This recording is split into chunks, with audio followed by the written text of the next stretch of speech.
ओम शांति। मुरली तारीख 5/12/2023। मीठे बच्चे, कल्याणकारी बाप अभी तुम्हारा ऐसा कल्याण कर देते जो कभी रोना न पड़े। रोना अकल्याण व दे अभिमान की निशानी है। प्रश्न: किस अटल भावी को जानते हुए तुम्हें सदा निश्चिंत रहना है? उत्तर: तुम जानते हो कि इस पुरानी दुनिया का विनाश अवश्य होना है। बल पीस के लिए प्रयास करते रहते हैं, लेकिन नर चाँद कुछ और कितना भी कोशिश करे यह भावी टल नहीं सकती। नेचुरल कैलेमिटीज आदि भी होनी है। तुम्हें नशा है कि हमने ईश्वरी गोद ली है, तो साक्षात्कार किए है वह सब टाइटल में होना ही है, इसलिए तुम सदा निश्चिंत रहते हो। ओम शांति। विश्व में मनुष्यों की बुद्धि में भक्ति मार्ग का ही गायन है, क्योंकि अभी भक्ति मार्ग चल रहा है। या फिर भक्ति का गायन नहीं है, यहाँ तो बाप का गायन है। बाप की महिमा करनी होती है। जिस बाप से इतना उच्च वर्षा मिलता है, भक्ति में सुख नहीं है। भक्ति में रहते हुए भी याद तो स्वर्ग को करते हैं ना। मनुष्य मरते तो कहते स्वर्गवासी हुआ, तो खुश होना चाहिए ना। जबकि स्वर्ग में जन्म लेते तो फिर रोने की दरकार नहीं। वास्तव में यह सच्ची बात तो है नहीं कि स्वर्गवासी हुआ, इसलिए रोते रहते हैं। अब इन रोने वालों का कल्याण कैसे हो? रोना दुख के निशानी है। मनुष्य रोते तो है ना। बच्चे जन्मते तो भी रोते, क्योंकि दुख होता है। दुख नहीं होगा तो जरूर हर्षित रहेंगे।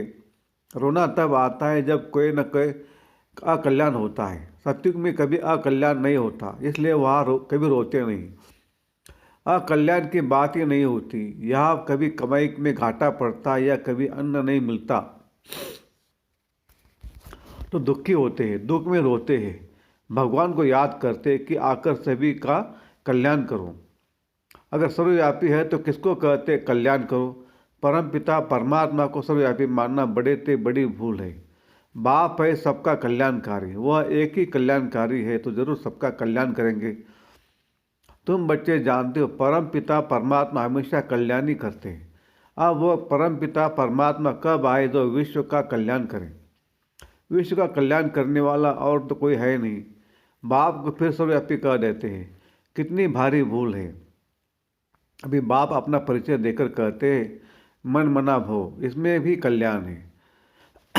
सत्युग त्रेता में कोई भी हालत में अकल्याण होता नहीं। त्रेता में भी अजब की राम राज्य है तो वहाँ शेर बकरी इकट्ठे जल पीते हैं। हम राम सीता के राज्य की इतनी स्तुति नहीं करेंगे, क्योंकि 2 कला कम हो जाने से कुछ न कुछ सुख कम मिलता है। हम तो पसंद करते हैं स्वर्ग जो बाप स्थापन करते, उसमें पूरा वर्षा पाए तो बहुत अच्छा है। ऊँचे ते उस बाप से वर्षा ले हम कल्याण करें। हर एक को अपना कल्याण करना है श्रीमत पर। बाप ने समझा एक है आसुरी संप्रदाय, दूसरा है दैवी संप्रदाय। अब एक तरफ रावण राज्य है, दूसरी तरफ है दैवी संप्रदाय स्थापन कर रहा हूँ। ऐसे नहीं कि अभी दैवी संप्रदाय है, आसुरी संप्रदाय को मैं दैवी बना रहा हूँ। कहेंगे दैवी संप्रदाय तो सत्युग में होता है। बाप कहते इस आसुरी संप्रदाय को दैवी संप्रदाय भविष्य के लिए बनाता हूँ। अभी ये ब्राह्मण संप्रदाय दैवी संप्रदाय बन रहा है। गुरु नानक ने भी कहा है मनुष्य से देवता, परंतु कौन से मनुष्य है जिनको देवता बनाएंगे? वह ड्रामा के आदि मध्य अंत को तो जानते नहीं। सृष्टि के आदि में जो लक्ष्मी नारायण श्रेष्ठाचार्य है, वह भी आदि मध्य अंत को नहीं जानते, त्रिकालदर्शी नहीं है। आगे जन्म में त्रिकालदर्शी थे, स्वदर्शन चक्रधारी थे, तब यह राज्य पद पाया है। उन्होंने फिर स्वदर्शन चक्र दे दिए आए विष्णु को। तो यह भी समझाना है कि स्वदर्शन चक्रधारी ब्राह्मण है तो मनुष्य आश्चर्य खाएंगे। वह तो श्री कृष्ण को भी कह देते, विष्णु को भी कह देते। यह तो जानते नहीं कि विष्णु के 2 रूप लक्ष्मी नारायण हैं।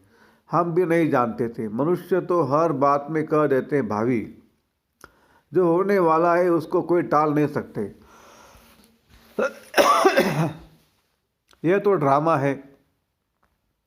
तो पहले बाप का परिचय दे या ड्रामा का राज समझाए। सो भी जब बाबा की याद हो पहले बाप का परिचय देना चाहिए। बेहद का बाबा शिव बाबा तो मशहूर है।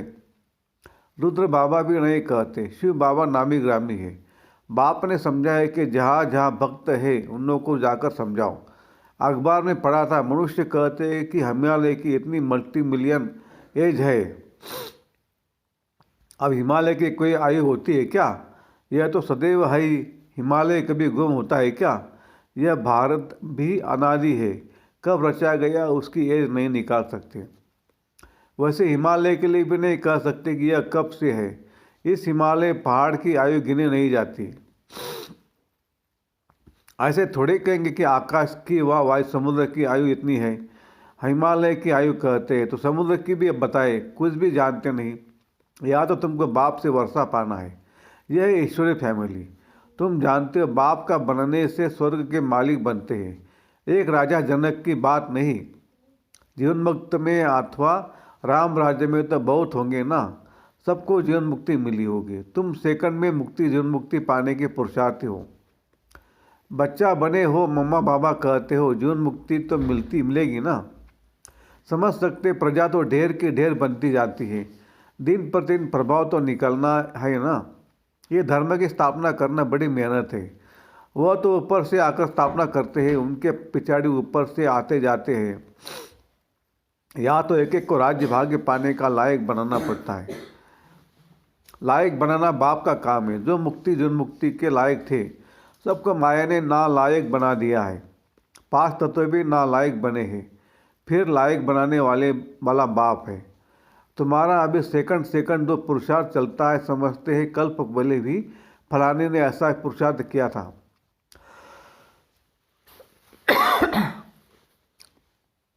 कोई आश्रम भागंती हो जाते, पाकित देते, प्रैक्टिकल देखते रहते। यह भी समझते हैं विनाश सामने खड़ा है।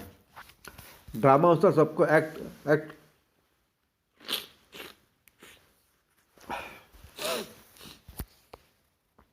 सबको एक्ट में आना है। नर चाहत कुछ और, वह चाहते पीस व, परंतु भावी को तुम बच्चे जानते हो।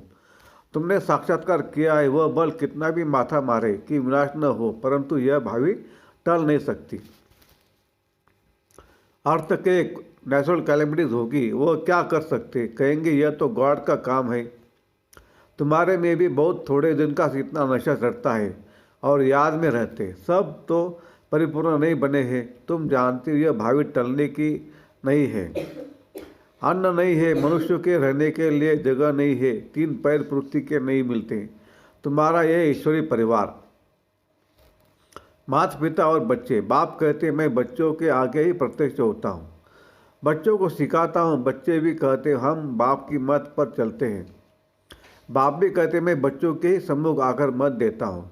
बच्चे समझेंगे, नहीं समझते हैं तो छोड़ो, लड़ने की कोई बात नहीं। हम परिचय देते हैं बाप का। बाप कहते मुझे याद करो तो विकर्म विनाश होंगे, और स्वदर्शन चक्र को याद करो तो चक्रवर्ती राजा बनेंगे। मनमना भव, मध्याजी भव का अर्थ भी यह है। बाप का परिचय दो, जिससे क्रिएटर और क्रिएशन का राज तो समझ जाए। मुख्य यह एक ही बात है। गीता में मुख्य एक ही भूल है। बाप कहते मुझ कल्याणकारी को ही आकर अकल्याण करना है। बाकी शास्त्रों से कल्याण हो नहीं सकता। पहले तो सिद्ध करना है कि भगवान एक है। उनको तुम याद करते हो परंतु जानते नहीं हो। बाप को याद करना है तो परिचय भी चाहिए ना। वह कहाँ रहते हैं, आते हैं वहाँ नहीं। बाप वर्षा तो जरूर यहाँ के ले देंगे या वहाँ के ले देंगे। बाप तो सम्मुख चाहिए। शिवरात्रि भी मनाते हो। शिव तो सुप्रीम फादर है, सब आत्माओं का वह रचता है। नई नॉलेज देते हैं। सृष्टि चक्र के आदि मध्य अंत को वह जानते हैं। वह है ऊंचे से ऊंचा टीचर जो मनुष्य को देवता बनाते हैं, राजोग सिखलाते हैं। मनुष्य कभी राजोग सिखला न सके, हमको भी उसने सिखलाया, तब हम सिखलाते हैं। गीता में भी शुरुआत में और अंत में मनमना भव और मध्याजी भव कहा है।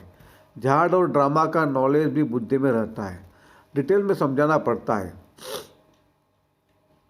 रिजल्ट में फिर भी एक बात आती है, बाप और वर्षे को याद करना है। या तो एक ही बात है, हम विश्व के मालिक बनेंगे। विश्व का कल्याणकारी ही विश्व का मालिक बनाते हैं। स्वर्ग का मालिक बनाएंगे, नरक का थोड़ी मालिक बनाएंगे। दुनिया यह नहीं जानती कि नरक का रचयिता रावण है, स्वर्ग का रचयिता बाप है। अब बाप कहते मौत सामने खड़ा है, सबकी वानप्रस्थ अवस्था, मैं लेने आया हूँ, मुझे याद करो। तो विकर विनाश होंगे, आत्मा मैली से शुद्ध हो जाएगी, फिर तुमको स्वर्ग में भेज देंगे। यह निश्चय बुद्धि से किसको समझाना है? तो ते माफिक नहीं। निश्चय बुद्धि को फिर रोने की बात देह अभिमान में आने की बात नहीं रहती। देह अभिमान बहुत गंदा बना देता है। अब तुम देही अभिमानी बनो। शरीर निर्वाह अर्थ कर्म करो, वह तो कर्म सन्यासी बन जाते हैं। या तो तुमको गृहस्थ व्यवहार में रहना है, बच्चों को संभालना है, बाप को और चक्र को जानना है। तो बहुत सहज है। बाप को कितने बच्चे हैं, फिर उनमें कोई सपूत कोई कपूत है, नाम बदनाम करते, काला मुँह कर देते। बाप कहते काला मुँह नहीं करो, बच्चा बन और फिर काला मुँह करते हो, कुल कलंकित बनते हो। इस काम चिता से तुम सवरे बने हो।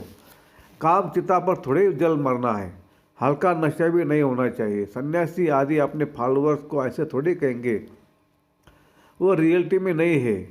बाप तो सबको सच्ची बातें समझाते हैं। बाप कहते मुझे याद करो, तुमको गारंटी की है बाबा, आपकी मत पर चल हम स्वर्गवासी बनेंगे। बाप कहते बच्चे फिर विषय गटर में गिरने का ख्याल क्यों करते हो? तुम बच्चियाँ जब ऐसी मुरली चलाओ तो कहेंगे ऐसा ज्ञान तो हमने कभी सुना नहीं। मंदिर के हेड्स को पकड़ना चाहिए, चित्र ले जाना चाहिए। यह त्रिमूर्ति झाड़ दिल वाला के ही चित्र है।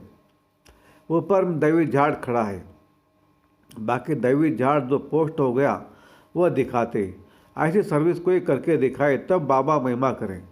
इसने तो कमाल की है, जैसे बाबा रमेश की महिमा करते हैं। प्रदर्शनी व्यंग मार्ग की सर्विस का नमूना अच्छा निकाला है। यहाँ भी प्रदर्शनी करेंगे, चित्र तो बहुत अच्छे हैं। आप देखो दिल्ली में जो रिलीजियस कॉन्फ्रेंस होती है वह भी कहते हैं वननेस हो, उसका तो अर्थ नहीं। बाप एक है, बाकी है भाई बहन। बाप से वसा मिलने की बात, आपस में मिल श्रीखंड कैसे होंगे, यह बातें समझने की है। प्रदर्शनी की वृद्धि के लिए युक्ति रचनी है। जो सर्विस का सबूत नहीं दिखाते उनको तो लज्जा आनी चाहिए।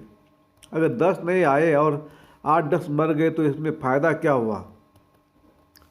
अच्छा, मीठे मीठे सिगल दे बच्चों प्रति माता पिता बाप दादा का याद प्यार और गुड मॉर्निंग। रूहानी बाप की रूहानी बच्चों को नमस्ते। हम रूहानी बच्चों की रूहानी बाप दादा को याद प्यार गुड मॉर्निंग और नमस्ते। धारणा के लिए मुख्य सार: 1. शरीर निर्वाह अर्थ काम करते देही अभिमानी रहने का अभ्यास करना है। किसी भी परिस्थिति में रोना व देह अभिमान में नहीं आना है। 2. श्रीमत पर अपना व दूसरों का कल्याण करना है। सपूत बन बाप का नाम बाला करना है। वरदान: व्यर्थ संकल्पों को समर्थ में परिवर्तित कर सहयोगी बनने वाली समर्थ आत्मा भव।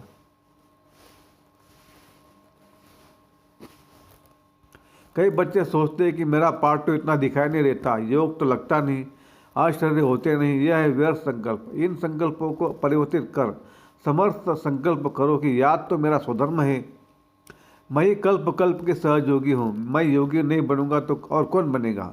कभी ऐसे नहीं सोचते कि मैं क्या करूँ, मेरा शरीर तो चल नहीं सकता, ये पुराना शरीर तो बेकार है। नहीं, वहाँ के संकल्प करो, कमाल गाओ इस अंतिम शरीर की, तो समर्थी आ जाएंगे। स्लोगन: शुभ भावनाओं की शक्ति दूसरों की व्यर्थ भावनाओं को भी परिवर्तित कर सकती है। अच्छा, ओम शांति शांति शांति। शुक्रिया बाबा, शुक्रिया आपका, लाख लाख शुक्रिया। Thank you thank you thank you.